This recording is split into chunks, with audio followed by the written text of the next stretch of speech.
올케는 아빠 곁에 있어야지. 국밥 시켜줄까? 큰 시누이 정희가 호탕하게 웃으며 말했습니다. 수화기 너머로 시끌벅적한 음악 소리와 와인잔 부딪히는 소리가 들렸습니다. 시누이들은 강남의 고급 레스토랑에서 스테이크를 먹고 있다며 들떠 있었고, 며칠 밤을 새운 제 앞에는 퉁퉁 불어터진 컵라면 하나가 덩그러니 놓여 있었죠. 가족이라는 이름으로 포장된 그들의 다정함을 그때까지도 저는 진짜 가족의 마음이라고 믿고 있었습니다. 피를 나눈 가족이 과연 어디까지 이기적일 수 있는지, 그리고 제가 어떻게 그들의 오만한 식탁을 완벽하게 엎어버렸는지 끝까지 지켜봐 주세요. 오늘 사연 시작합니다. 저는 올해 38살, 집 한쪽 방을 작업실 삼아 외국어 문서를 번역하며 지내는 프리랜서예요. 남편 영석이와는 결혼 7년 차로, 시본가와는 차로 30분 정도 떨어진 곳에 저희만의 작은 보금자리를 꾸리고 살고 있죠. 시누이들인 큰형님 정희와 작은아가씨 미니를 처음 만난 건 연애 시절이었습니다. 남편의 주선으로 나간 저녁 식사 자리에서 큰형님은 비싼 고깃집 밥값을 흔쾌히 계산하며 저를 반겨주셨어요. 동생을 끔찍이 아끼는 우애 깊은 남매의 모습, 그리고 뒤끝 없이 시원시원해 보이는 그 호탕함이 참 보기 좋았거든요. 시아버님 역시 우리 집의 며느리가 아니라 귀한 딸이 들어왔네 하시며 저를 살갑게 대해주셨기에 저는 이 사람들과 진짜 가족이 되었다는 사실에 내심 감사하며 살았습니다. 하지만 겉으로 보이는 그 호탕함과 친절이 꾸준히를 교묘하게 제게 떠넘기기 위한 치밀한 포장지였다는 걸 알기까지는 그리 오랜 시간이 걸리지 않았어요. 단단해 보이던 가족의 균열은 평소 건강을 자부하시던 시아버님이 늦가을 밤 갑자기 쓰러지시면서 걷잡을 수 없이 시작되었습니다. 그날도 저는 모니터 불빛만 켜둔 채 번역 마감 원고를 다듬고 있었어요. 프리랜서라 출퇴근 시간이 정해져 있지 않은 탓에 밤샘 작업이 일쑤였죠. 등 뒤로 안방 문이 열리며 씻고 나온 남편 영석이가 젖은 머리를 털며 다가왔습니다. 아직 안 끝났어? 무리하지 말고 적당히 해. 눈 나빠진다. 거의 다 했어요. 아까 낮에 아버님께 안부 전화드렸더니 목소리가 좀 잠기셨더라고요. 내일 낮에 날 좀 풀리면 형님들이랑 다 같이 식사라도 하러 가실까 봐요.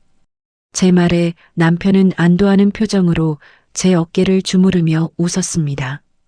역시 우리 마누라밖에 없네. 큰 누나도 너 참 싹싹하고 좋다고 칭찬 많이 하더라. 내일 누나들한테는 내가 슬쩍 연락해 볼게. 식당 예약이랑 시간 조율은 자기가 알아서 할 거지? 남편은 칭찬을 핑계 삼아 자연스럽게 식당 검색과 예약, 어른들 모시는 일을 제 몫으로 넘기고 있었어요.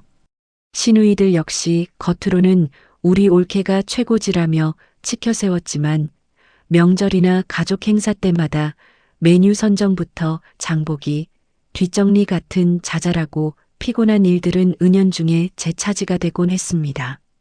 직장의 메인 자신들과 달리 저는 프리랜서라 시간이 자유롭다는 핑계였죠. 솔직히 가끔은 버겁고 억울하다는 생각도 들었지만 며느리로서 그 정도는 감수해야 한다고 꾹꾹 눌러 참았습니다.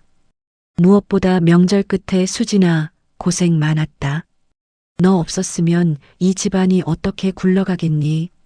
하시며 제 손에 용돈 봉투를 쥐어주시던 아버님의 따뜻한 정을 알기에 저는 이 평온한 가정을 지키기 위해 기꺼이 제 업무 시간을 쪼개기로 다짐하곤 했거든요. 그런데 그날 밤 11시가 조금 넘은 시각, 조용하던 거실에 신경질적인 전화벨 소리가 울려 퍼졌습니다. 발신자는 시어머니였어요. 어머님, 늦은 시간에 웬일? 수진아, 애비가 내 아버지가 쓰러졌어. 숨을 안 쉰다, 얘. 피를 토하고 수화기 너머로 시어머니의 짐승 같은 비명과 울음소리가 쏟아졌습니다. 심장이 덜컥 내려앉고 머릿속이 하얘졌어요. 진정하시고 지금 어디세요? 119는 부르셨어요? 지금 119 타고 대학병원 응급실로 가고 있어. 그런데 정이랑 미니 인연들은 전화를 안 받는다. 네 남편은 씻는지 통화가 안 되고. 내가 빨리 좀 와야겠다. 나 혼자 무서워서 어떡하니, 수진아.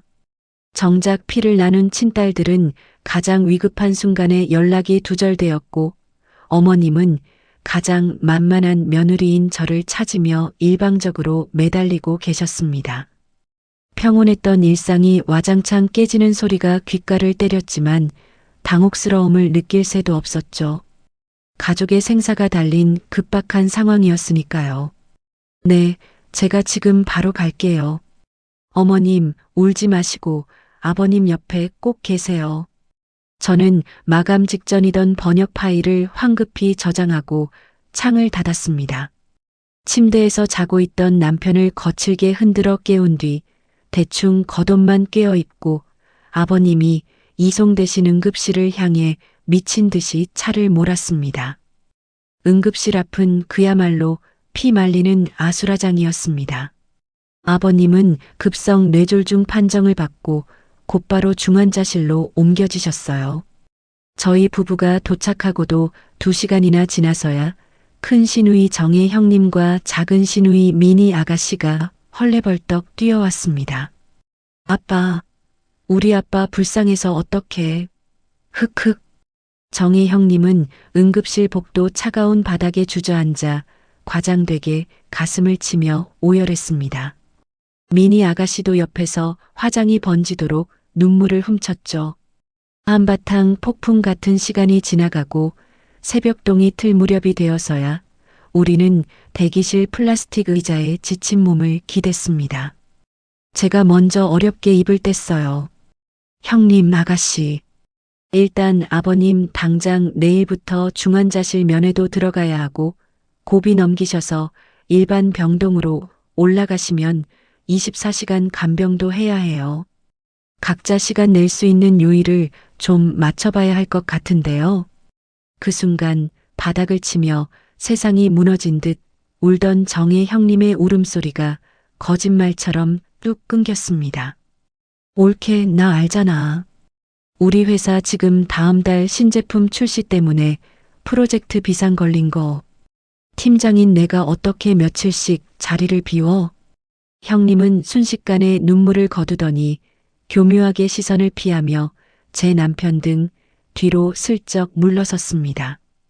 저도 요새 학원 강사 일 때문에 주말에도 특강 풀로 돌리거든요. 언니, 아버님은 어떻게? 미니 아가씨 역시 책임을 맞달인 언니에게 떠넘기며 쏙 발을 뺐습니다. 위기의 순간 그들이 쏟아내던 감정적인 눈물 뒤에는 철저히 물리적인 책임을 회피하려는 끔찍한 이기심이 숨어 있었어요. 남편 영석이 마저 누나들의 눈치를 보며 꿀먹은 벙어리처럼 입을 닫고 있었습니다. 핏줄이라는 사람들이 쏙쏙 몸을 사리는 낯뜨거운 광경에 찰나의 서운함과 당혹감이 밀려왔죠. 하지만 링거를 꽂고 누워 계신 아버님을 누군가는 돌봐야만 했습니다. 제가 할게요. 숨막히는 침묵을 깬 건 저였습니다. 형님들이랑 애아빠는 매일 출퇴근해야 하니까 제가 당분간 노트북 챙겨와서 병실에서 일하며 며느리로서 주보호자 맡을게요. 그제야 시누이들과 남편의 얼굴에 숨길 수 없는 안도의 화색이 돌았습니다. 돌이켜보면 스스로 목에 족쇄를 채운 저의 멍청하고 순진한 선택이었죠. 며칠 뒤 고비를 넘기신 아버님은 일반 병동 6인실로 옮겨지셨습니다. 병실에는 특유의 소독약 냄새와 기계음, 그리고 환자들의 무거운 신음이 공기 중에 가라앉아 있었어요. 저는 아버님 침대 옆 작은 접이식 보조의자에 앉아 새로 산 파란색 간병 수첩을 쫙 펼쳤습니다. 보호자님, 아버님 지금 삼킴 장애가 있으셔서 식사하실 때 꼭 침대 각도 45도 이상 올리셔야 해요. 그리고 욕창 안 생기게 2시간마다 체위 변경해 주시고요. 오른쪽으로 돌릴 때는 이쪽 등 뒤에 푹신한 쿠션을 받치시면 됩니다. 병동 수간호사인 미영 선생님이 친절하지만 단호한 목소리로 지시사항을 짚어주셨어요. 저는 아버님의 혈압 변화, 식사량, 배변 시간까지 파란색 수첩에 분 단위로 빼곡하게 적어 내려갔습니다. 제 꼼꼼한 기록을 보며 미영 선생님이 작게 한숨을 쉬시더군요. 보호자님 참 야무지시네요. 그런데 이거 24시간 혼자 감당하시면 금방 쓰러져요. 중증 간병은 상상 이상으로 사람 피를 말리는 고된 일이거든요. 직장 다니시더라도 다른 친척분들이나 따님들이랑 꼭 교대로 하셔야 합니다.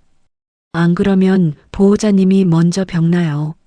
수간호사 선생님의 진심 어린 경고가 귓가를 맴돌았지만 저는 아직 제 체력으로 버틸 수 있다고 믿었습니다. 의식 없이 누워 계신 아버님의 앙상해진 손을 꼭 잡으며 며느리로서의 도리를 다하겠다고 굳게 다짐했죠. 하지만 간병의 현실은 매서웠습니다. 2시간마다 휴대폰 알람을 맞춰놓고 아버님의 묵직한 몸을 힘겹게 뒤집어야 했고 성인용 기저귀를 갈고 나면 온몸이 땀으로 흠뻑 젖어 손끝이 덜덜 떨렸어요. 아버님 곁을 단 10분도 비울 수가 없어 밥을 먹으러 지하식당에 내려갈 시간조차 허락되지 않았죠. 저는 집에서 챙겨온 낡은 보온병에 정수기 뜨거운 물을 가득 담아 간호사 스테이션 뒤쪽 복도 구석에서 컵라면 하나로 허겁지겁 끼니를 때워야만 했습니다. 퉁퉁 불어터진 뜨거운 면발을 억지로 삼키며 밀려오는 육체적 버거움과 막막함에 울컥 눈물이 쏟아질 것 같았지만 이것 또한 가정을 지키고 가족을 위한 불가피한 희생이라며 제 자신을 다독였습니다. 그렇게 하루하루를 버티는 사이 어느덧 3달 가까운 시간이 흘렀습니다.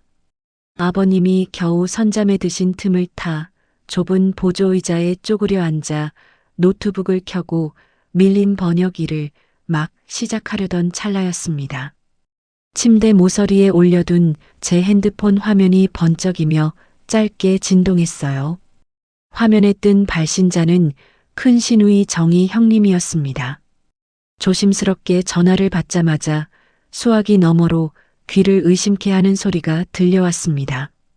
올케, 나 진짜 미안해서 어쩌지? 주말에 시댁 쪽 친척 결혼식이 있는 걸 깜빡했네. 내가 도저히 시간이 안 나서 그러는데 주말 교대는 미니한테 한번 연락해봐. 자기 할 말만 속사포처럼 쏟아낸 정혜 형님은 제 대답은 듣지도 않고 일방적으로 전화를 끊어버렸습니다. 며칠 밤낮을 뜬 눈으로 지새운 탓에 귓가에서 이명이 윙윙거렸어요. 멍하니 꺼진 핸드폰 화면을 내려다보던 저는 욱신거리는 관자놀이를 꾹 누르며 지푸라기라도 잡는 심정으로 작은 시누이 미니 아가씨에게 번호를 눌렀습니다. 여보세요? 아가씨, 늦은 시간에 죄송해요. 다름이 아니라, 올게. 나 안 그래도 자려던 참이었는데. 무슨 일이에요? 수화기 너머로 들려오는 목소리에는 귀찮은 기색이 역력했습니다. 저는 마른 침을 삼키며 간절하게 부탁했어요.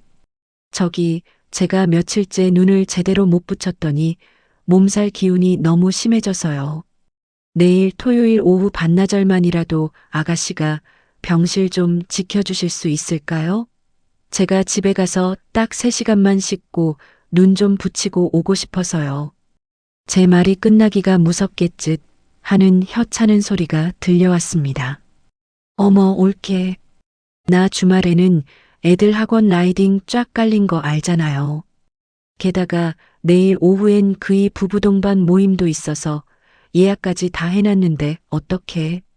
그런 건 맏딸인 큰언니한테 먼저 물어봤어야죠.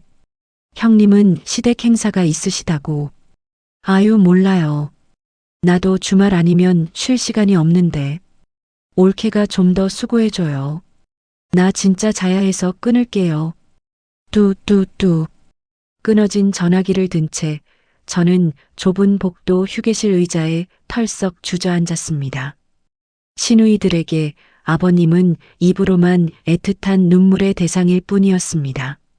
저의 고통이나 최소한의 휴식권은 그들의 주말 모임이나 학원 픽업보다 한참이나 뒤처져 있다는 명백한 진실이 서늘하게 다가왔죠. 서운함을 넘어 뼈마디가 시려오는 깊은 피로감이 몰려왔습니다. 저는 다른 시댁 식구에게 매달리는 대신 주머니에서 파란색 간병 수첩을 꺼냈습니다. 그리고 흔들리는 손글씨로 텅 빈 병실 교대란의 거절됨이라고 묵묵히 기록한 뒤 무거운 발걸음을 이끌고 다시 아버님의 병실로 돌아갔어요. 다음 날 오후 아버님의 병실에 반가운 얼굴들이 찾아왔습니다. 시어머니와 남편 영석이었죠. 양손에 과일 바구니를 들고 들어온 두 사람은 환자복을 입고 누워 계신 아버님을 보며 한바탕 눈물을 훔쳤습니다. 하지만 그뿐이었어요. 간이 의자에 앉은 어머니는 이내 핸드폰으로 유튜브 영상을 틀었고 남편은 병실 창밖만 멍하니 바라보고 있었습니다. 누구 하나 제 파리한 얼굴이나 헝클어진 머리카락에는 시선을 주지 않았죠. 저는 체력적인 한계를 인정하고 어렵게 입을 열었습니다. 어머님 여보, 저 도저히 이대로 혼자서는 한계가 올 것 같아요.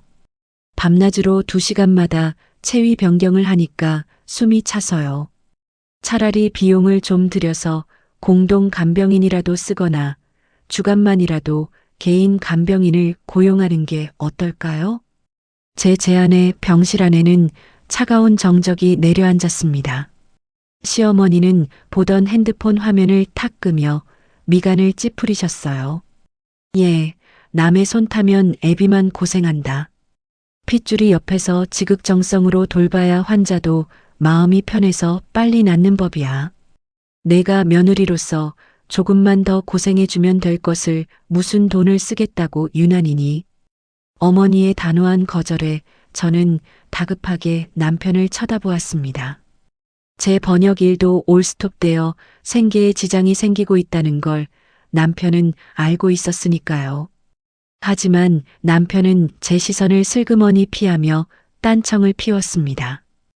맞아. 그리고 누나들 알잖아. 요즘 경기도 안 좋은데 돈 문제 꺼내면 되게 예민해 할걸. 긁어부스럼 만들지 말고 자기가 며칠만 더 고생해줘. 응? 누나들이 돈 쓰는 걸 부담스러워하니 만만한 제 몸을 축내며 이 상황을 넘기자는 비겁한 회피였습니다. 방관자인 시어머니와 남편에게는 간병인을 고용하는 것보다 돈 한 푼 안 드는 제 노동력을 쥐어짜는 것이 가족의 평화를 지키는 가장 쉽고 합리적인 방법이었던 겁니다. 합리적인 대화를 기대했던 제가 바보였어요. 철저한 고립감 속에서 저는 꽉 쥔 주먹을 등 뒤로 숨기며 일단 고개를 끄덕였습니다. 면회객들이 돌아가고 늦은 저녁 시간이 되었습니다.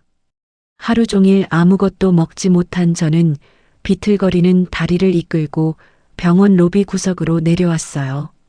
집에서 챙겨온 낡은 보온병 뚜껑을 열자 아침에 담아둔 물은 이미 미지근하게 식어 있었습니다. 식어 빠진 물을 컵라면에 붓고 억지로 면발을 들어 올렸지만 역겨운 병원 소독약 냄새와 극심한 피로가 섞여 구역질이 치밀어 올랐습니다. 퉁퉁 불어터진 라면을 쓰레기통에 처박고 벤치에 기대앉은 저는 거친 숨을 몰아쉬었습니다. 생리적인 굶주림 속에서 불현듯 내일이 병원비 중간 정산일이라는 사실이 떠올랐죠. 저는 심호흡을 하고 큰 시누이 정희 형님에게 문자를 보냈습니다. 형님, 내일 아버님 병원비 1차 중간 정산일입니다. 예상 금액은 250만 원 정도 나올 것 같아요. 어머님은 생활비 여유가 없으시니 형제분들끼리 3등분해서 제 계좌로 송금해 주시면 내일 아침에 원무과에서 결제하겠습니다. 숫자 1은 금방 사라졌지만 답장은 30분이 넘도록 오지 않았습니다. 초조하게 핸드폰을 쥐고 있던 찰나 띠링 하는 소리와 함께 짧은 답장이 도착했어요. 올케. 병원비는 일단 영석이 카드로 긁어놔. 나중에 애들 아빠 보너스 달이나 형편 좀 풀리면 그때 가서 천천히 나누어 계산하자고. 우리 식구끼리 돈 문제로 너무 야박하게 굴지 말자. 문자를 확인한 순간 혈관을 타고 흐르던 피가 차갑게 식어내리는 기분이 들었습니다. 육체적인 간병의 고통은 며느리인 제게 100% 떠넘기면서 당장 눈앞에 닥친 금전적인 지출조차 동생 부부에게 미루려는 상습적이고 얄팍한 수작이었습니다. 돌아보면 그때 그 문자는 제가 쥐고 있던 마지막 정이라는 끈을 가차없이 끊어버린 결정적인 가위질이었죠. 저는 감정적으로 전화를 걸어 따지는 대신 조용히 그 문자를 캡처하여 사진첩 깊숙한 곳에 보관했습니다. 그리고 파란색 간병 수첩을 꺼내 내일 결제할 예상 금액과 큰 신우이의 정산, 연기 통보 사실을 또박또박 적어 넣었죠. 제 안에서 일던 뜨거운 억울함이 서서히 차가운 분노로 얼어붙기 시작했습니다. 다음 날 늦은 오후 병동 구석에서 창밖의 붉은 노을을 보며 저는 마지막이라는 심정으로 퇴근 중인 남편 영석에게 전화를 걸었습니다. 여보, 오늘 형님과 아가씨가 한 행동들 다 들었지? 내 교대 부탁은 다 거절해놓고 병원비 결제까지 우리더러 알아서 하라잖아. 당신이 직접 나서서 누나들한테 책임 묻고 이번 주말에 가족회에 소집해줘. 최대한 감정을 누르고 단호하게 요구했지만 돌아온 남편의 목소리에는 짜증이 잔뜩 묻어 있었습니다. 아, 진짜. 나 오늘 회사에서 깨져서 엄청 피곤하거든. 누나들이랑 돈 문제로 얼굴 붉히는 거 싫단 말이야. 그냥 내가 이번 주말에 가서 밤새울 테니까 당신이 며칠만 더 참고 넘어가자. 제발 나 좀 들들 볶지 마라. 그 한마디에 제 시야가 무섭게 또렷해졌습니다. 평온한 가정을 지키고자 제가 가장 믿고 의지했던 남편. 하지만 그는 갈등을 직면하고 부당함을 바로잡아줄 중재자가 아니었습니다.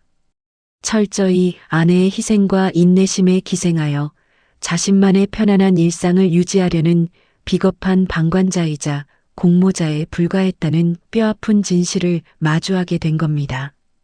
이 가족 안에 내 편은 단 한 명도 없다. 알았어. 피곤할 텐데 푹 쉬어. 저는 더 이상 따지거나 매달리지 않고 고요하게 전화를 끊었습니다. 맹목적으로 믿었던 가족의 도리라는 허울을 마음속에서 조용히 벗어 던진 저는 접이식 의자에 허리를 꼿꼿하게 펴고 앉았습니다. 그리고 파란색 간병 수첩의 새 페이지를 쫙 펼쳤습니다. 맨 윗줄에 적혀있던 환자 상태 기록이라는 글자를 검은 펜으로 두 줄 그어 지워버렸죠.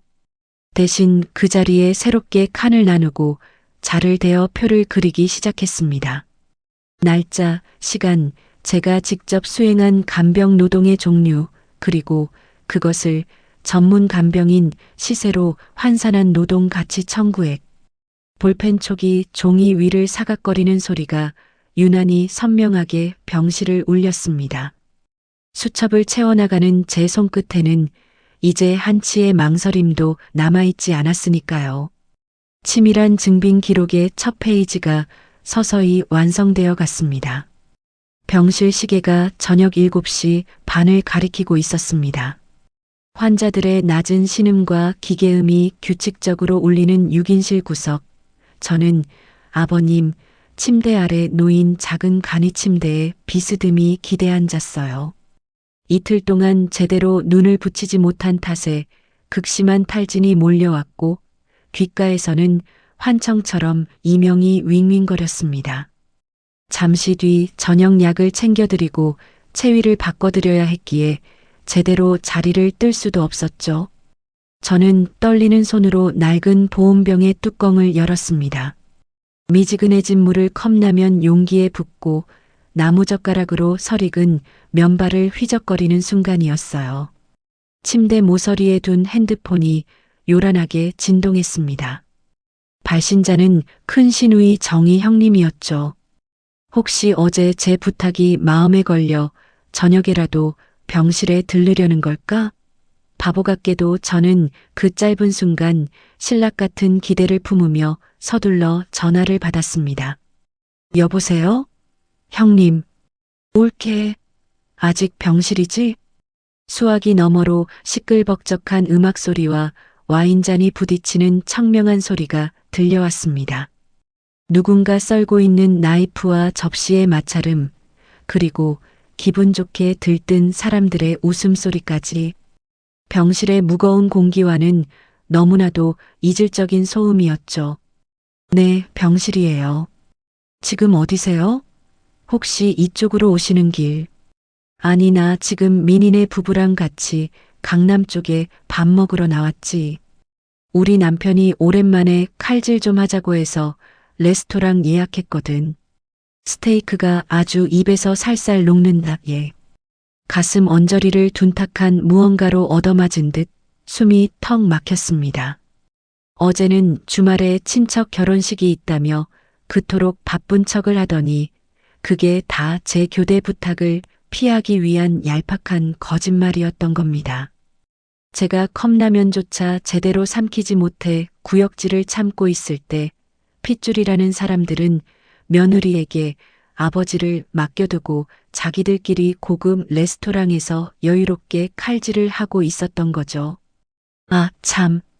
너 저녁은 먹었어? 올케는 아빠 곁에 꼭 붙어 있어야지. 밥 챙겨 먹을 시간도 없을 텐데 내가 근처에서 특국밥이라도 하나 배달시켜 줄까?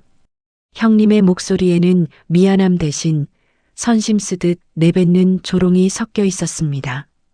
그들에게 저는 가족이 아니라 몇만 원짜리 배달 음식으로 입을 막고 병실 문지기로 부려 먹을 수 있는 각산무급 하녀나 다름없었던 겁니다. 순간 며칠 동안 억누르고 참아왔던 억울함과 슬픔이 차갑게 얼어붙으며 서늘한 배신감으로 형태를 바꾸었습니다. 저는 끓어오르는 감정을 꾹 누르고 최대한 평온한 목소리로 대답했어요. 됐으니 맘 편히 칼질하고 오세요. 끊습니다. 저는 미련 없이 통화 종료 버튼을 눌렀습니다. 퉁퉁 불어터진 컵라면을 쓰레기통에 쏟아버린 뒤 파란색 간병 수첩을 꺼내 무릎 위에 펼쳤습니다. 그리고 검은 펜을 꽉 쥐었죠. 전날부터 간병 노동의 가치를 따로 적기 시작한 이 수첩에 저는 그동안의 기록을 하나씩 더 채워 넣었습니다. 새벽 2시 체위 변경, 3시 기저귀 교체, 아침 7시 유동식 식사 보조 및 가래 흡인.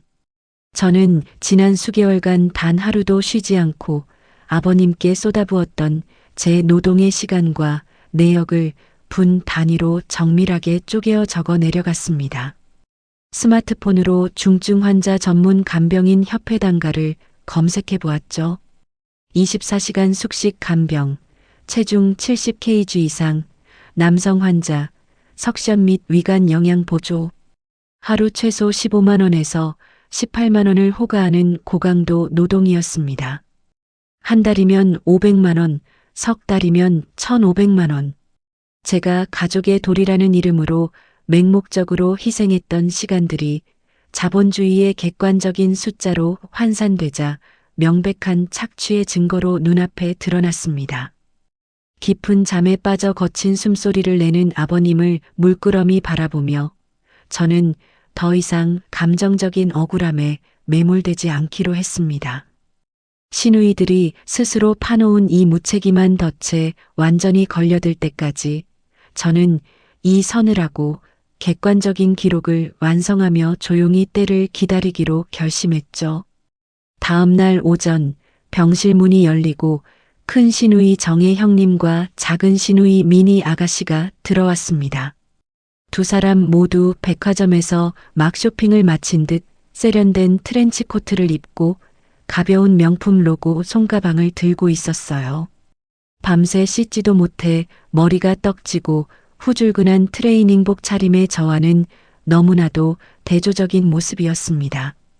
아빠, 우리 왔어. 어머, 병실 냄새가 왜 이래. 환기 좀 시키지. 미니 아가씨는 병실에 들어서자마자 코를 찌푸리며 손부채질을 했습니다.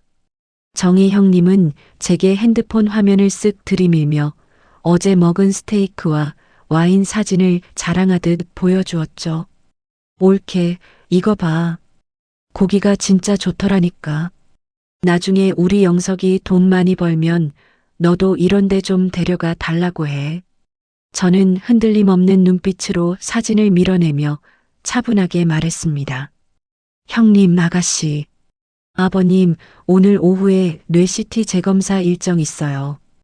휠체어 태워서 지하 영상의학과까지 다녀와야 하는데 두 분이 오셨으니 오늘 오후 검사랑 주말 간병은 형님들이 맡아주세요.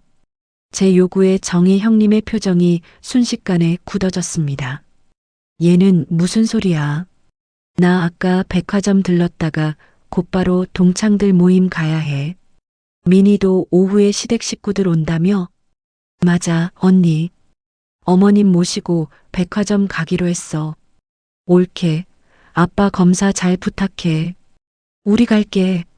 시누이들은 환자인 아버지는 거들떠보지도 않은 채 마치 불에 데인 듯 황급히 병실을 빠져나갔습니다.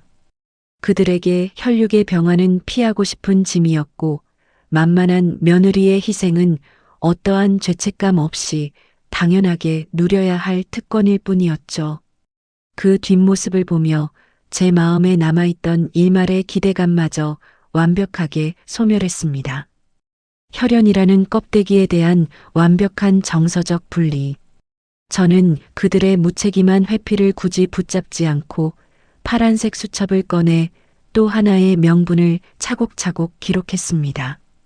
오후가 되자 남편 영석이가 늦은 점심으로 김밥 2줄을 사들고 병원복도 벤치로 찾아왔습니다. 저는 그 김밥을 쳐다보지도 않은 채 어젯밤 큰 시누이의 전화 내용과 오늘 아침의 상황을 건조한 목소리로 전부 털어놓았어요. 당신 누나들 어제 레스토랑에서 칼질하면서 나한테 배달 국밥 시켜줄까 묻더라. 오늘 아침엔 백화점 쇼핑하고 와서는 병실 냄새 난다고 5분 만에 나갔고 여보, 나 이제 진짜 한계야.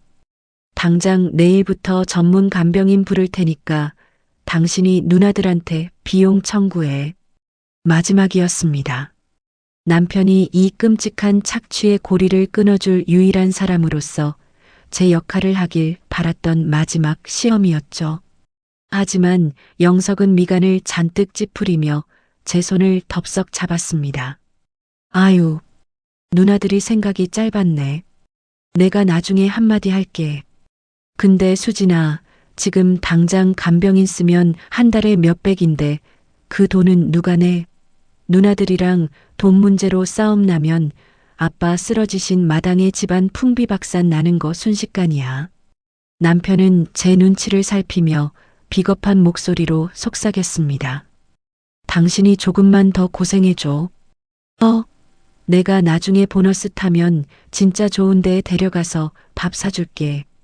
내 입장 좀 이해해주라. 그 순간 제 안에 무언가가 아주 날카로운 소리를 내며 깨져버렸습니다. 남편은 진실을 모르는 게 아니었어요. 그는 제가 부당하게 착취당하고 있다는 사실을 완벽히 인지하면서도 핏줄들과의 돈 문제나 갈등을 피하기 위해 아내를 사지에 밀어 넣는 비겁한 방관자이자 최악의 공모자였습니다. 그래, 알았어.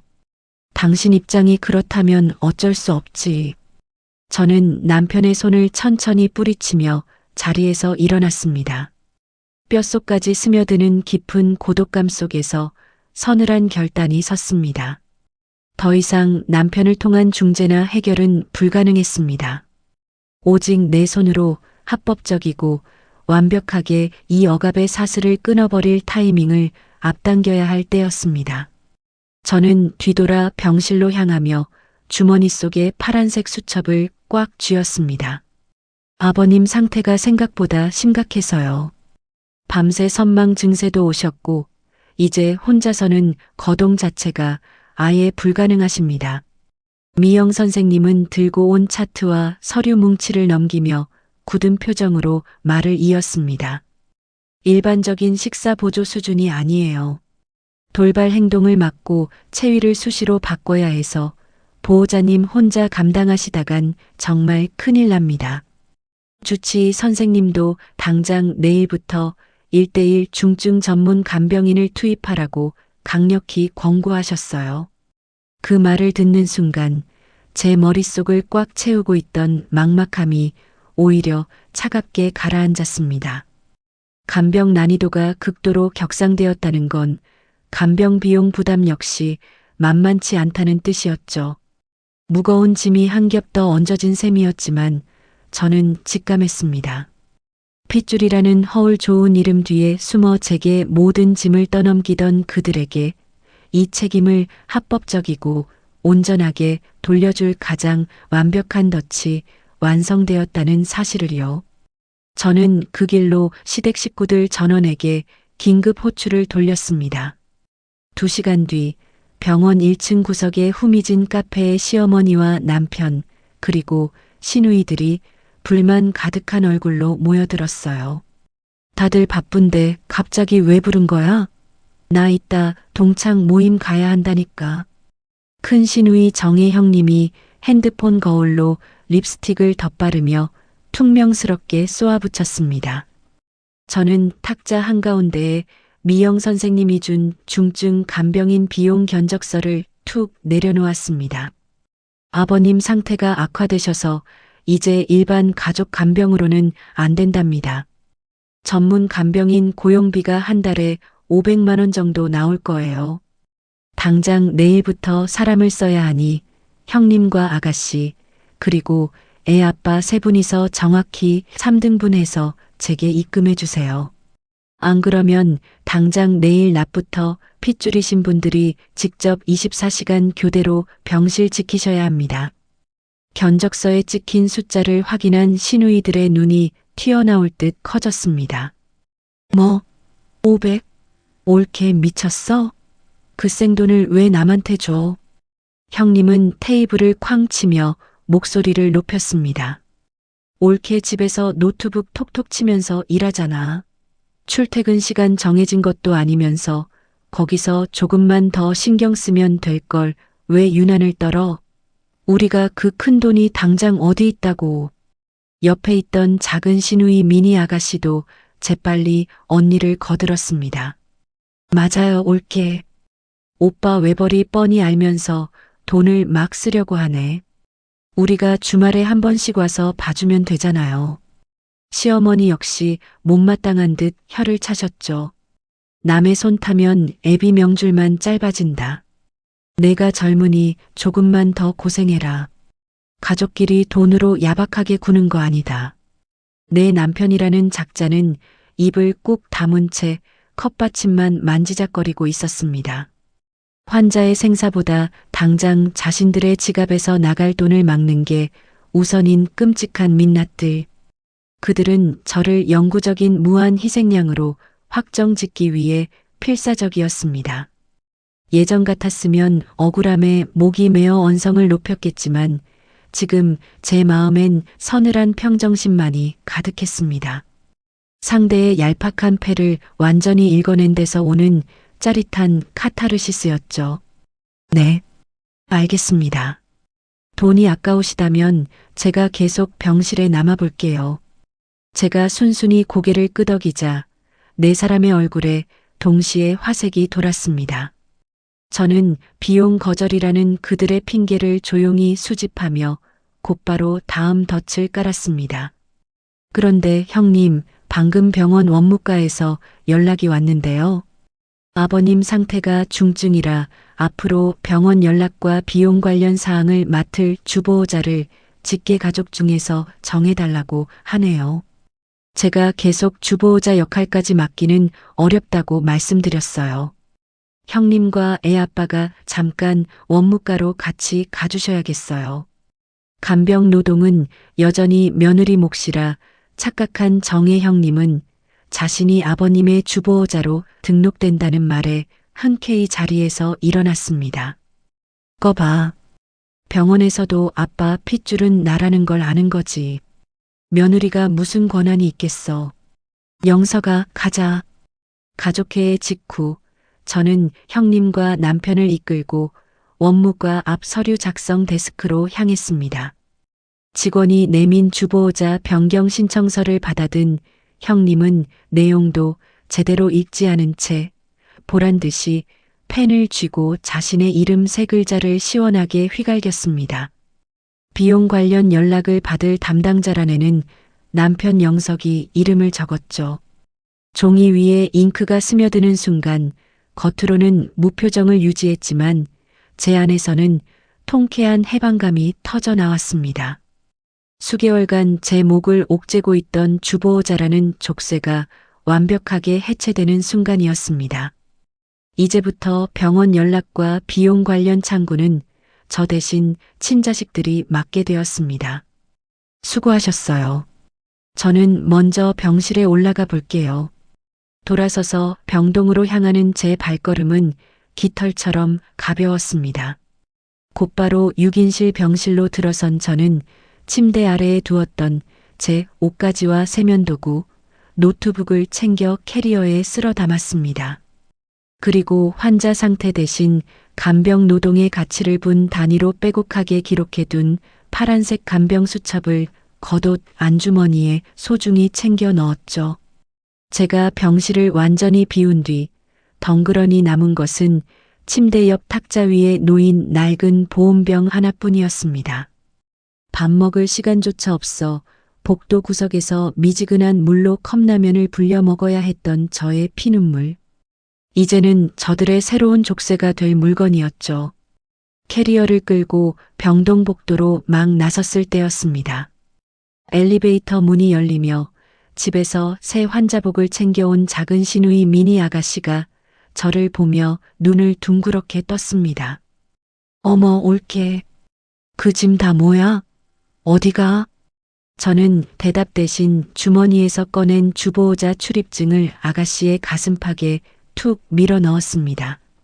얼떨결에 출입증을 받아든 아가씨의 얼굴에 당혹감이 서렸습니다.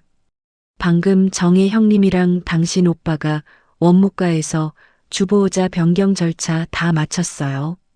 이제 병원에서도 형님과 당신 오빠한테 연락이 갈 거예요. 그리고 저는 오늘부로 간병에서 빠질 겁니다. 이제부터 24시간 중증 간병은 아가씨네 친남매분들이 직접 의논해서 맡으세요. 뭐? 그게 무슨 소리야? 올케가 간병비 굳힌다고 아까 1층에서. 저는 이제 병원에 등록된 주보호자도 아니고 간병도 더는 맡지 않을 거예요. 아버님 대소변 치우실 때 쿠션 꼭 받치시고요. 밥 먹을 시간 없으면 저기 있는 보온병 쓰세요. 그럼 이만. 어디 가냐며 소리치는 미니 아가씨의 비명을 뒤로 한 채 저는 엘리베이터 버튼을 눌렀습니다. 문이 닫히는 틈새로 덜덜 떨며 병실 문턱에 털썩 주저앉는 아가씨의 모습이 보였습니다. 찰나의 순간 만만한 착취의 대상이 흔적도 없이 증발해버리자 그토록 기고만장했던 시누이들의 일상이 무참히 붕괴하는 소리가 들리는 듯 했습니다. 닫힌 엘리베이터 문에 비친 제 입가에 비로소 차가운 미소가 번졌습니다. 집으로 돌아와 뜨거운 물로 몇 달 만에 제대로 된 샤워를 하고 푹신한 침대에 몸을 누였을 때의 그 홀가분함은 말로 다 표현할 수 없었습니다. 밤새 울리던 남편의 전화는 받지 않았습니다. 핸드폰을 무음으로 돌려놓은 채 그대로 눈을 감았죠. 다음 날 아침 저는 알람 소리에 맞춰 일어나 창문을 활짝 열었습니다. 병실의 퀴퀴한 소독약 냄새 대신 맑은 아침 공기가 집안을 채웠죠. 저는 서둘러 노트북을 켜고 그동안 간병 때문에 손도 대지 못해 밀려있던 번역 마감 업무를 시작했습니다. 주보자라는 족쇄를 끊어낸 이상 제 온전한 일상과 본업부터 단단하게 되찾는 것이 가장 중요한 과제였으니까요. 타닥거리는 키보드 소리만이 거실을 채우던 늦은 저녁 도어록이 열리며 남편 영석이 퇴근했습니다. 평소 같으면 밥 줘라는 말이 먼저 나왔을 텐데 웬일로 제 눈치를 힐끗거리며 조심스럽게 거실 소파에 주저앉더군요. 당신 하루 종일 일만 한 거야? 피곤하지 않아? 밀린 마감이 코앞이라 쉴 틈이 없네. 밥은 식탁에 차려놨으니까 알아서 먹어요. 시선을 모니터에 고정한 채 무심하게 대꾸하자 남편은 쭈뼛거리며 제 곁으로 다가왔습니다. 어제 당신이 그렇게 가버리고 나서 병원 아주 난리도 아니었어. 누나들이 자기들은 도저히 대소변 못 치운다면서 소리를 고래고래 지르고 민희는 중간에 애들 핑계대고 도망가 버렸다니까. 아빠 선망은 더 심해지셨는데 나 진짜 어젯밤에 미치는 줄 알았어. 남편의 목소리에는 은근한 호소가 묻어 있었습니다. 자신이 이렇게 힘드니 다시 병실로 돌아와 달라는 혹은 적어도 그들의 고통에 공감해 달라는 얄팍한 시도였죠. 제가 떠난 지 하루 만에 누나들과의 얄팍한 평화가 깨지고 온전한 희생양을 잃은 그들이 실질적인 간병의 무게에 짓눌리기 시작했다는 뜻이었습니다. 지난 수개월 동안 홀로 이 짓을 감당했던 제 고생이 고작 하루 만에 백기를 들 만큼 엄청난 것이었다는 사실에 묘한 허탈감이 밀려왔습니다.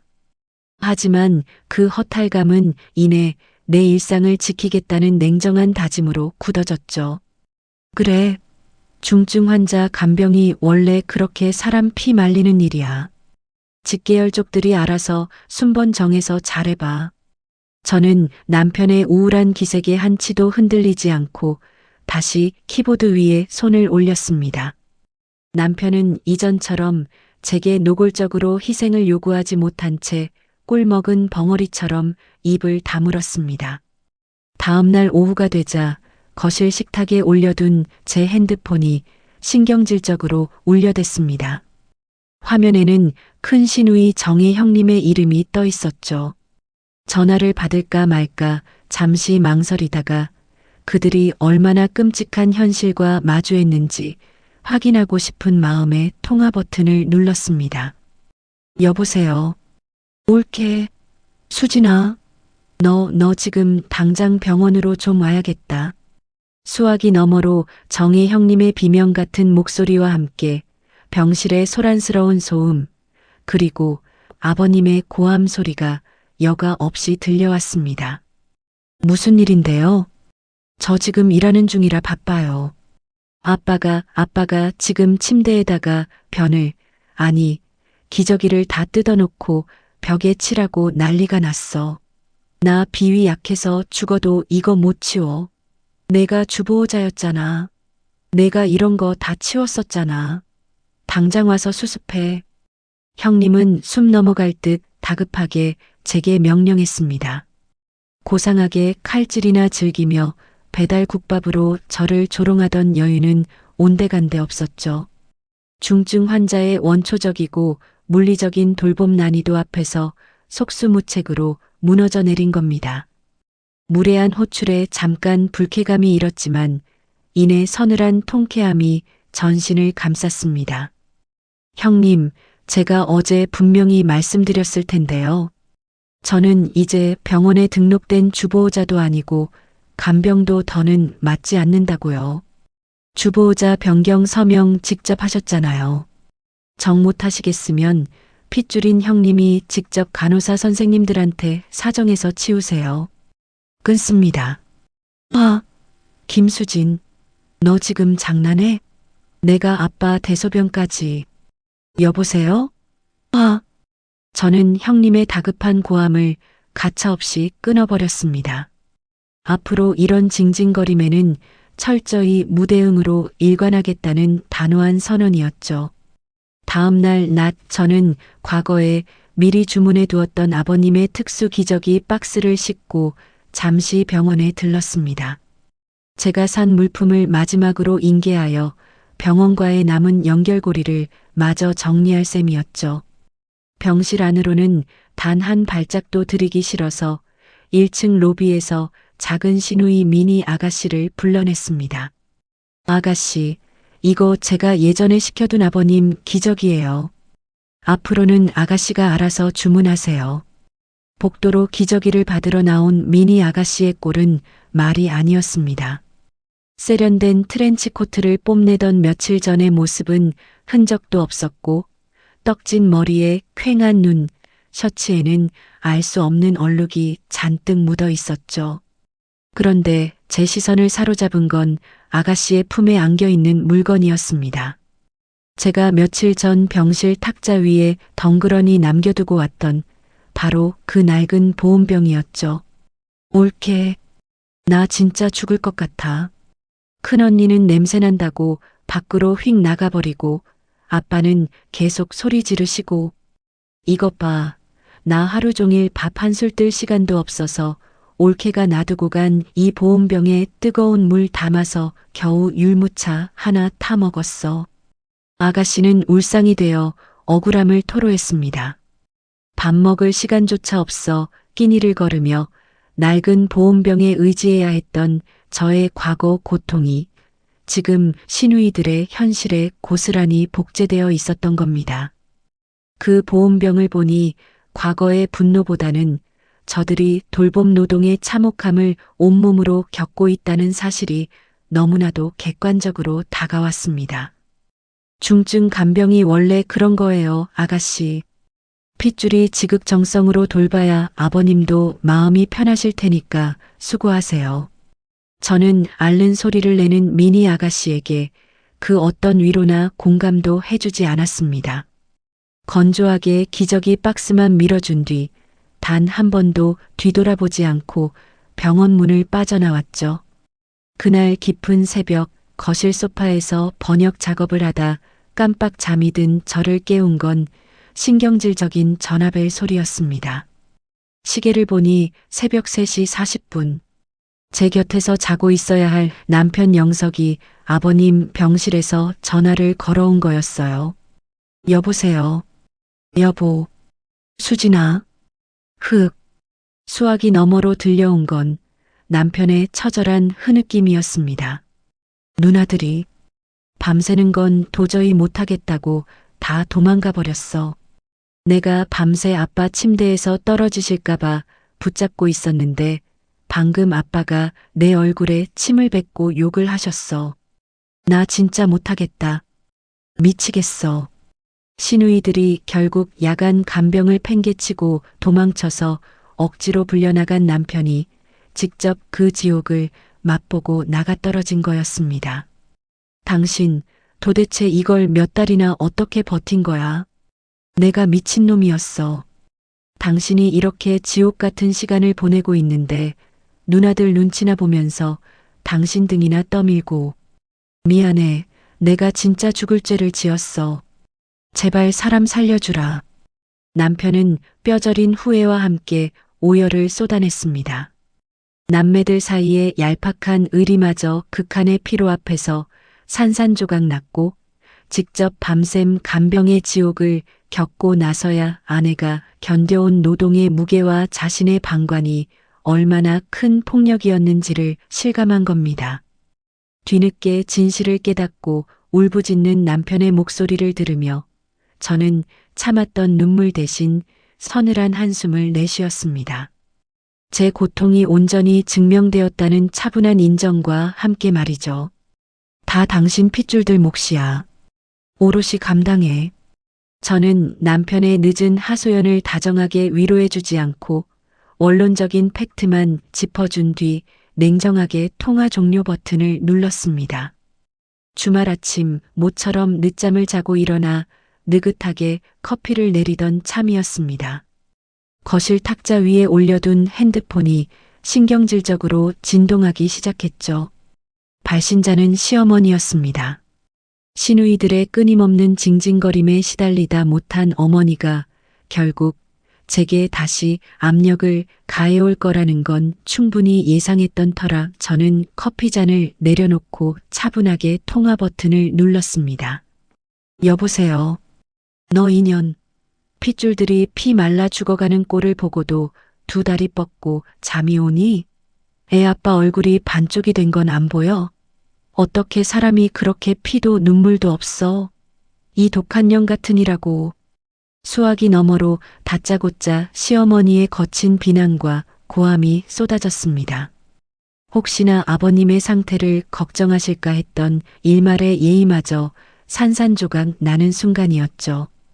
어머니에게 중요한 건 병상에 누운 시아버지의 아니나 지난 수개월간 제가 겪었던 고충이 아니었습니다.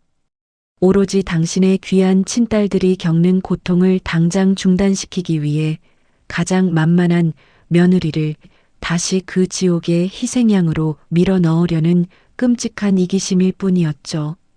네, 어머니. 저 독한 며느리 맞아요. 그러니 앞으로는 피도 눈물도 있는 귀한 친딸들이랑 애 아빠가 아버님 지극정성으로 모시게 두세요. 허울 좋은 가족이라는 이름의 민낯에 완벽하게 정남이가 떨어졌습니다. 저는 도덕적 비난에 억울해하거나 해명하는 대신 기꺼이 그 독한 며느리 타이틀을 감수하겠다고 선언하며 통화 종료 버튼을 눌렀습니다. 며느리로서 가졌던 마지막 남은 도의적 부채감마저 미련 없이 하수구에 털어버린 듯 홀가분했습니다. 며칠 뒤 평일 낮 한창 번역 마감에 집중하고 있을 때 낯익은 번호로 전화가 걸려왔습니다. 병원 수간호사인 미영 선생님이었죠. 수진 씨, 이제 주보호자도 아니신데 연락드려서 죄송해요. 너무 답답해서 안부차 전화했어요. 선생님의 목소리에는 깊은 한숨이 섞여 있었습니다. 아버님 병실 아주 난리도 아니에요. 따님들이 돈 모아서 불렀다던 전문 간병인 어젯밤에 아버님 거친 선망을 도저히 못 버티겠다고 짐 사서 도망가 버렸어요. 아침에 따님 두 분이 오셔서는 복도에서 서로 내가 책임지라며 쌍욕을 퍼붓고 멱살잡이까지 했다니까요. 수진 씨가 그동안 얼마나 대단했는지 이제야 다들 뼈저리게 겪고 있는 거죠. 선생님의 객관적인 증언을 들으며 저는 가볍게 혀를 찼습니다. 돈으로 상황을 무마하려던 시누이들의 마지막 계획마저 수포로 돌아간 겁니다. 24시간 중증 간병의 늪에 완전히 갇혀버린 그들의 참담한 현실을 전해 들으니 가장 적절한 시기에 완벽하게 빠져나왔다는 깊은 안도감과 내 판단에 대한 확신이 들었습니다. 알려주셔서 감사해요, 선생님. 하지만 병원 측에 더 이상 환자 문제로는 제게 연락하지 않으셔도 된다고 다시 한번 원무과에 전해주세요. 그렇게 전화를 끊고 다시 며칠이 지난 저녁이었습니다. 초인종 소리에 인터컴 화면을 확인한 저는 헛웃음을 칠 수밖에 없었습니다. 사전에 연락도 없이 내 집 현관문 앞까지 막무가내로 찾아온 큰 시누이 정의 형님과 작은 시누이 미니 아가씨가 초췌한 얼굴로 서 있었거든요. 백화점 쇼핑을 다니며 명품 가방을 흔들던 세련된 모습은 온데간데 없고 며칠 밤을 새운 듯 눈밑이 새까맣게 죽어 있었습니다. 문을 열어주자마자 정희 형님이 제 손에 얄팍한 흰색 현금 봉투를 덥석 쥐어주었습니다. 수진아, 올게. 우리가 다 잘못했어. 내가 생각이 짧았다. 이거 일단 100만 원 담았어. 우리가 병원비 대느라 당장 현금이 없어서 그러는데 제발 내일부터 낮에만이라도 내가 병실 좀 다시 맡아주라. 나 어제 회사에서 징계위원회까지 열렸어. 이러다 나 진짜 죽어. 미니 아가씨 역시 체면도 버린 채 제 옷깃을 붙잡고 엉엉 울기 시작했죠. 저는 차가운 눈으로 두 사람을 내려다보다가 쥐어준 돈 봉투를 거실 바닥에 툭 떨어뜨렸습니다. 그리고 서랍장 위에서 파란색 간병 수첩을 꺼내 들고 그들의 코앞에 펼쳐 보였죠. 형님, 고작 이 푼 돈으로 제 노동력을 다시 사시겠다고요? 똑똑히 보세요. 지난 석 달 동안 제가 아버님 대소변 치우고 밤새우며 무급으로 일한 노동가치 산정액입니다. 전문 간병인 최저 시세로 계산해도 벌써 1,500만 원이에요. 지난 석 달간의 간병 노동에 대한 정산액부터 일시불로 지급하시고 앞으로의 간병비는 선입금으로 입금하시면 그때 다시 계약 생각해 보죠. 빼곡하게 적힌 구체적인 데이터와 철저한 자본주의적 청구서 앞에서 정혜 형님과 미니 아가씨는 경악하며 말문이 막혀버렸습니다. 가족이라는 이름으로 공짜 노동을 강요할 때는 당당하더니 정당한 가치를 돈으로 환산에 들이밀자 단 한마디도 반박하지 못하는 그들의 경제적 한계가 훤히 드러났죠. 돈도 없고 직접 돌볼 자신도 없으시면 그냥 돌아가세요.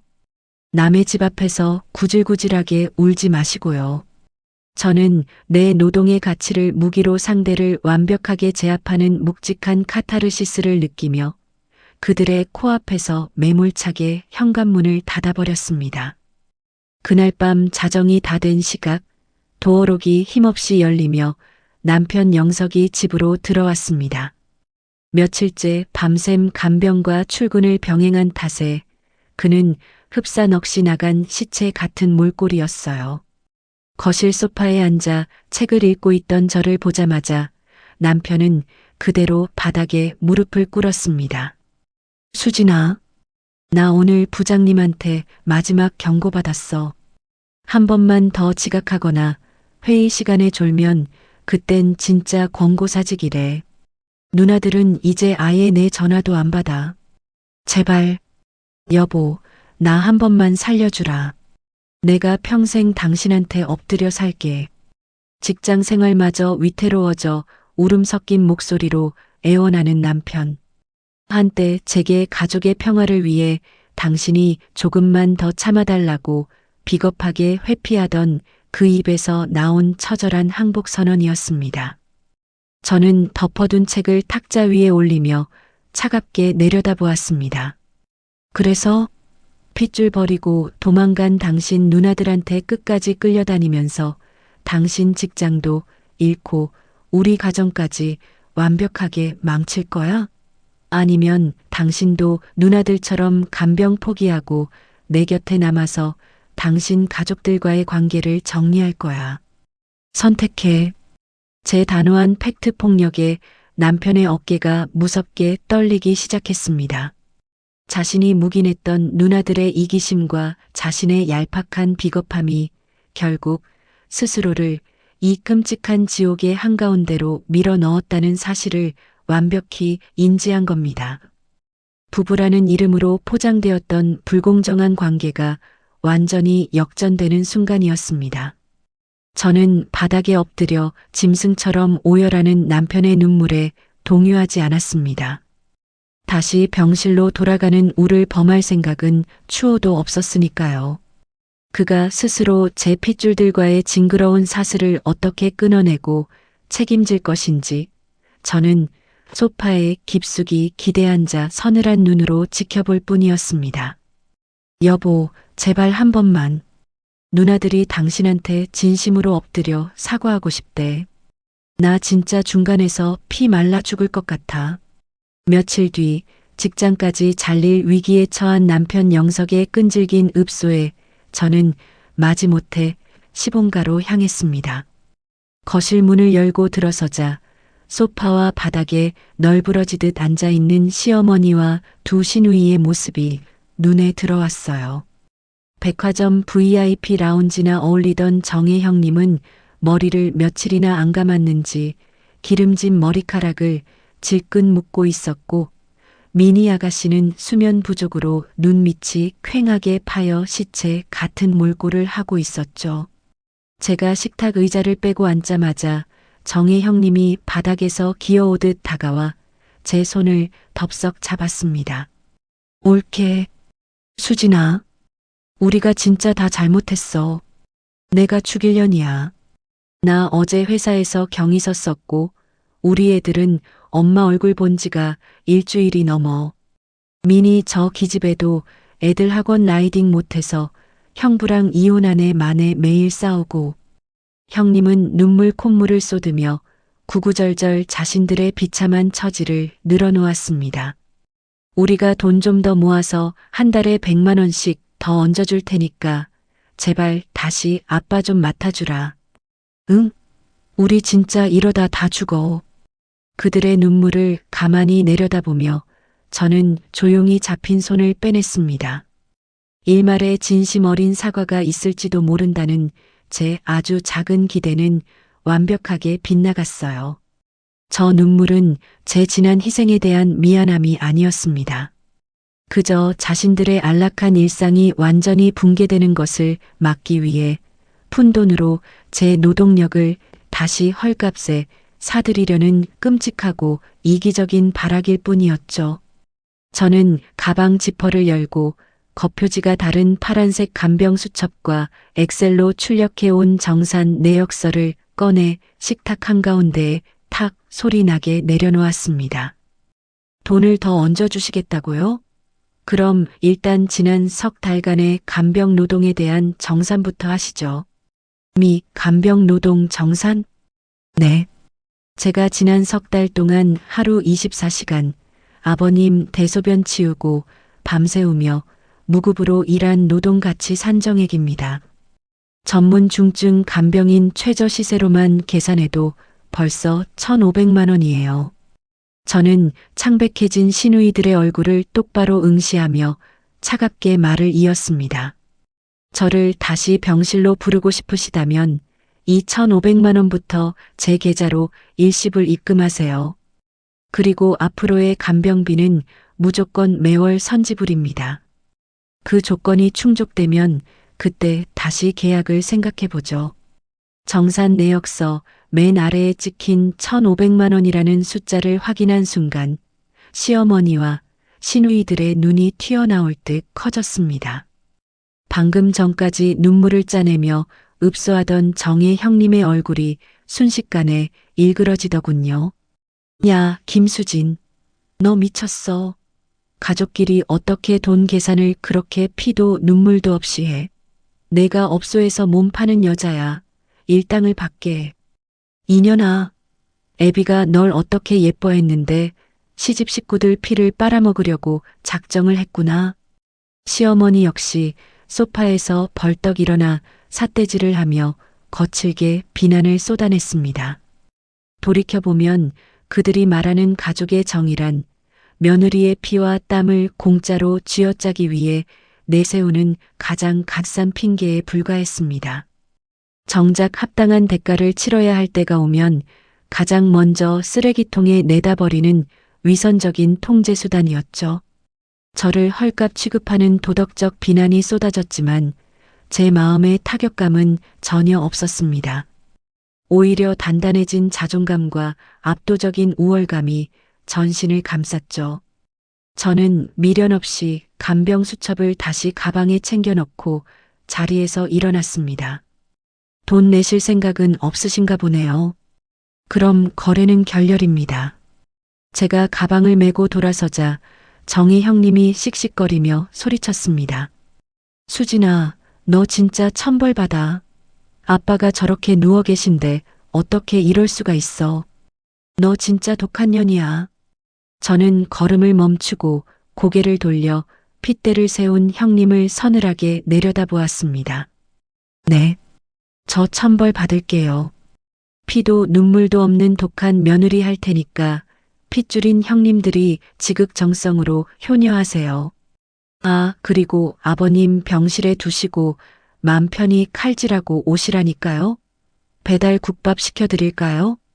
제가 과거 그들의 말을 고스란히 돌려주며 전곡을 찌르자 정의 형님은 입술만 부들부들 떨 뿐 더 이상 제게 다가오지 못했습니다. 아이고, 내 팔자야. 저 독한 년이 우리 집안을 다 망치네. 시어머니가 뒷목을 잡고 소파에 주저앉아 통곡을 시작했지만 저는 눈길조차 주지 않았습니다. 스스로 착하고 희생적인 며느리라는 프레임을 박살내고 독한 역할을 자처하는 순간 그들이 저를 조종하고 억압할 수 있는 모든 권력은 완벽하게 소멸해버린 겁니다. 스스로 부여한 묵직한 해방감에 가슴이 뻥 뚫리는 듯 했어요. 제가 당당하게 거실을 가로질러 현관문을 열려던 찰나였습니다. 뒤늦게 쫓아온 남편 영석이 다급하게 제 팔을 꽉 움켜쥐었어요.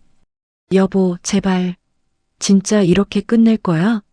우리 가족이잖아. 나도 어떻게 해야 할지 몰라서 미치겠단 말이야. 영석의 눈동자는 공포에 질려 사시나무 떨듯 흔들리고 있었습니다. 아내를 영영 잃을지도 모른다는 두려움, 그리고 평생 핏줄들의 뒤치다꺼리를 해야 한다는 부채감 사이에서 길을 잃은 나약한 얼굴. 저는 이 기나긴 갈등의 최종 종착지에서 그에게 마지막 양자택일을 강제했습니다.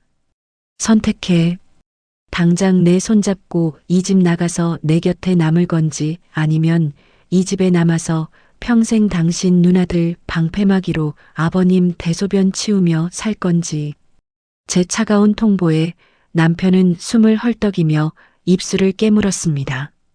거실에서는 누나들과 어머니의 악에 바친 울음소리가 쏟아지고 있었죠. 영석의 눈빛이 흔들리더니 이내 제 팔을 붙잡고 있던 손에서 서서히 힘이 빠지기 시작했습니다. 결국 그는 누나들의 비난 섞인 시선과 혈연이라는 무거운 사슬을 온전히 끊어내지 못하는 비겁한 방관자였습니다. 이 착취의 수렁에서 저를 구원할 사람은 오직 저 자신뿐이라는 명확하고도 씁쓸한 현실이 마침표를 찍는 순간이었죠. 저는 제 팔에 얹혀있던 남편의 손을 매몰차게 뿌리쳤습니다. 그리고 홀로 시봉가 현관문을 열고 밖으로 나섰습니다. 폐부 깊숙이 밀려드는 서늘하고 맑은 밤 공기를 들이마시며 저는 오롯이 혼자 남은 제 집을 향해 망설임 없이 발걸음을 재촉했습니다. 시봉가의 무거운 현관문을 뒤로하고 제 집으로 돌아왔을 때 거실은 짙은 어둠 속에 잠겨 있었습니다. 저는 외투를 벗을 생각도 하지 못한 채 현관 앞에 우두커니 섰죠. 텅 빈 거실의 정막이 제 어깨를 무겁게 짓눌렀습니다. 거대한 폭풍처럼 휘몰아쳤던 시댁 식구들과의 마지막 결전이 끝났지만 당장 환호성이 터져나오지는 않았어요. 오히려 치열했던 아드레날린이 서서히 가라앉으며 그 자리에 묵직한 상실감이 밀려들었습니다. 나의 청춘과 소중한 일상을 갉아먹으며 헌신했던 지난 수개월, 아니 그 기나긴 결혼 생활 전체가 결국 아무짝에도 쓸모없는 휴지 조각처럼 내팽개쳐졌다는 사실을 인정해야 했거든요. 피를 나눈 가족이라 굳게 믿었던 그들에게 저는 그저 쓰기 편한 도구이자 무급 인력이었을 뿐이라는 진실은 꽤나 쓰라렸습니다. 돌이켜보면 그때 홀로 견뎠던 서늘한 정막의 시간이 제 안에 알량한 미련마저 남김없이 도려내는 단호한 수술대였던 것 같아요. 하지만 이 짙은 허탈함을 굳이 외면하거나 도망치려 하지 않았습니다. 이 감정을 온전히 마주하고 흘려보내야만 내일부터는 다른 누구도 아닌 오직 나 자신만을 위한 삶을 다시 시작할 수 있을 테니까요. 며칠 뒤 주말 아침 도어록이 힘없이 열리며 남편 영석이 들어왔습니다. 시봉가에 머물며 누나들 대신 야간 간병을 전담하느라 반쯤 넋이 나간 몰골이었죠. 턱수염은 덥수룩했고 셔츠에는 말라붙은 얼룩이 훈장처럼 묻어 있었습니다. 짐가방에 갈아입을 속옷을 주섬주섬 챙겨 넣던 남편은 소파에 앉아 커피를 마시는 저를 보며 소리 없는 눈물을 뚝뚝 흘렸습니다. 여보, 나 진짜 죽을 것 같아. 누나들은 매일 자기들 교대 시간만 가지고 싸우고 아빠는 이제 나만 보면 소리를 지르셔. 병실이 완전 지옥 그 자체야. 남편의 어깨가 처절하게 들썩였지만 제 마음에는 일말의 동요조차 일지 않았습니다. 무상으로 자신들의 안위를 지켜주던 제가 사라진 병실에서 남편은 끝내 이기적인 누나들에게 온갖 책임을 뒤집어쓰고 홀로 간병의 늪에 빠져들고 있었어요. 자신이 비겁하게 방관했던 죗값을 가장 끔찍한 방식으로 치르고 있는 셈이었죠. 짐 다 쌌으면 그만 가봐요. 앞으로 당신 물건은 택배로 시봉가에 붙일 테니까 여기 다시 올 필요 없어요. 이혼 서류 정리는 나중에 법원 갈 시간 되면 그때 연락할게요. 저의 건조하고 차가운 축객령에 남편은 더 이상 변명조차 꺼내지 못했습니다. 얼음장 같은 제 눈빛에 완전히 기가 눌린 그는 도망치듯 황급히 가방을 챙겨 현관문을 나섰습니다. 허물어진 남편의 뒷모습을 보며 저는 문을 굳게 잠갔고 그들이 겪는 지옥이 더 이상 제 평온한 삶에 어떠한 타격도 주지 않는다는 완벽한 분리감을 실감했습니다. 어설픈 죄책감 따위는 버린 지 오래였고 남편이 그 무책임의 대가를 온전히 치를 때까지 철저하게 무관심으로 일관할 생각이었습니다. 나른한 오후의 햇살이 거실을 채울 무렵 문득 그동안 병실에서 제게 여러 번 현실적인 조언을 건네준 미영 선생님 생각이 났습니다. 더 이상 환자 문제로 제게 연락하지 말아달라고 부탁한 만큼 마지막 감사 인사는 제가 먼저 드리는 게 맞겠다는 생각이 들었죠. 저는 핸드폰을 들어 미영 선생님에게 전화를 걸었습니다. 선생님, 그동안 정말 감사했어요. 선생님 조언 아니었으면 저 아직도 거기서 컵라면 불려 먹고 있었을 거예요. 소파에 깊숙이 기대앉아 웃으며 인사를 건네자 선생님도 밝은 목소리로 화답했습니다. 수진 씨 목소리 들으니까 제가 다 속이 시원하네요. 아, 근데 이 얘기는 꼭 해주고 싶어서요. 거기 따님 두 분 결국 어제 병실 복도에서 서로 머리채 잡고 싸웠잖아요. 선생님의 말에 따르면 며칠 만에 간병 스트레스가 극에 달한 시누이들은 서로에게 책임을 떠넘기다 결국 물리적인 난투극까지 벌였다고 합니다. 병원 측에서 퇴원 경고까지 하자 짐을 싸서 쫓겨나듯 다른 요양병원을 알아보고 있다는 소식이었죠. 게다가 잦은 결근으로 인해 큰 시누이는 직장에서 정직 처분을 받았고 작은 시누이는 남편과의 불화로 위태롭다는 통쾌한 후일담도 이어졌습니다. 제 낡은 보온병을 비웃으며 고급 레스토랑에서 맘 편히 칼질이나 하던 이기적인 시누이들. 그들은 결국 돌봄 노동의 원초적 압박을 견디지 못하고 가족이라는 허울마저 내던진 채 완벽한 진흙탕 속으로 파멸해버렸습니다. 자업자득이죠. 이제 그분들 이야기는 제 알 바 아니니까 선생님도 스트레스 받지 마시고 푹 쉬세요. 저는 지나간 인연의 씁쓸함을 느끼면서도 제 선택이 절대적으로 옳았다는 깊은 안도감에 옅은 미소를 지었습니다. 밝게 마지막 인사를 나누고 전화를 끊자 제 어깨를 짓누르던 과거의 무거운 짐이 그 통화 종료음과 함께 영원히 끊어지는 기분이 들었습니다. 통화를 마친 저는 가벼운 발걸음으로 주방을 향했습니다. 냉장고를 열어 신선한 식재료를 꺼내고 쌀을 씻어 안쳤어요. 잠시 후 찌개가 끓어오르는 소리와 함께 갓 지은 밥의 구수한 냄새가 온 집안을 따뜻하게 채웠습니다. 맑은 햇살이 비치는 식탁 한가운데에 정성껏 차린 밥상을 내려놓고 단정하게 앉았습니다. 식탁 한편에는 다음 달 새로 시작할 번역 프로젝트 계약서가 가지런히 놓여 있었죠.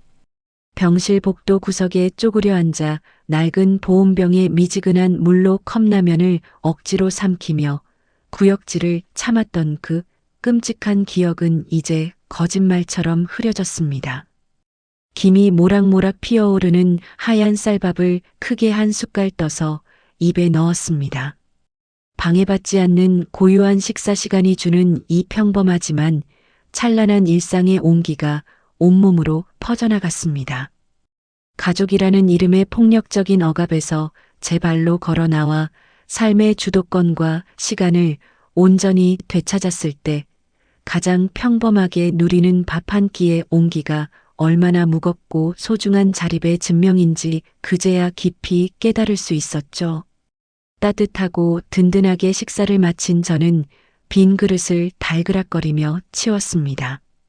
그리고 누군가의 쓰기 편한 며느리나 값싼 무급 인력이 아닌 오롯이 독립된 번역가 김수진으로서의 단단한 삶을 묵묵히 지켜나가기로 굳게 다짐했습니다.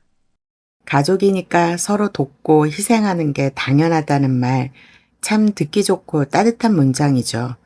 하지만 그 폭력적인 당연함이 누군가의 일방적인 피눈물과 착취를 담보로 유지되는 것이라면 저는 기꺼이 천벌을 받는 독한 며느리가 되는 길을 택하겠습니다. 내 몫의 평온과 일상을 지키기 위해 끊어낸 사슬은 결코 이기적인 도망이 아니었어요. 그것은 무너져가는 저를 잃지 않기 위한 가장 절박하고 정당한 생존이었으니까요. 여러분에게 가족이란 언제나 따뜻하게 나를 품어주는 안식처인가요? 아니면 의무라는 이름으로 내 발목을 잡는 족쇄인가요? 긴 사연 들어주셔서 감사합니다. 사연이 마음에 닿으셨다면 구독과 좋아요로 함께 해주세요. 감사합니다.